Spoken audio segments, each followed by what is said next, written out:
నమస్తే friends, welcome to blossom channel. Summer special అండి.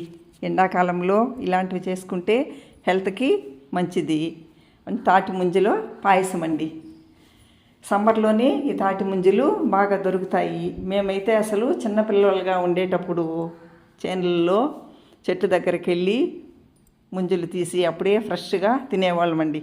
ఇప్పుడు ఇది కూడా కొంచెం కాస్ట్లీ అయిపోయింది, కానీ సీజన్లో దొరుకుతుంది కాబట్టి హెల్త్కి మంచిది. అండ్ దీనిలో ఏమీ క్రిమిసంహారిక మందులన్నీ వీటికి వాడరు కాబట్టి తాటి ముంజలు తింటే చాలా మంచిదండి.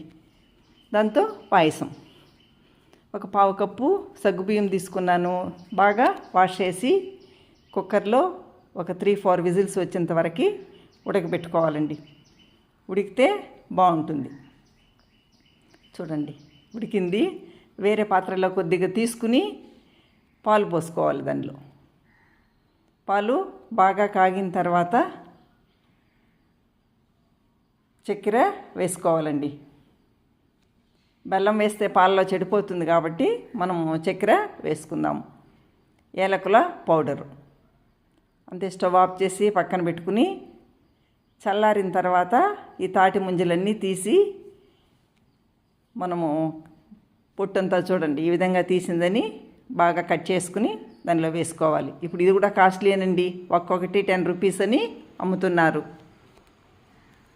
బాగా చల్లారిన తర్వాత వీటిని వేసుకోవాలండి. ఈ తాటి ముంజలు ఒక 2 అరటిపండ్లు వేస్తున్నాను. మా పాప అయితే జాక్ ఫ్రూట్ వేసిందండి. చాలా చాలా టేస్ట్గా ఉండింది. అంతేనండి, టేస్టీ పాయసం. మరి సమ్మర్లోనే దొరికే పాయసం అండి ఇది. మీరు చేసుకుని ఆస్వాదించండి.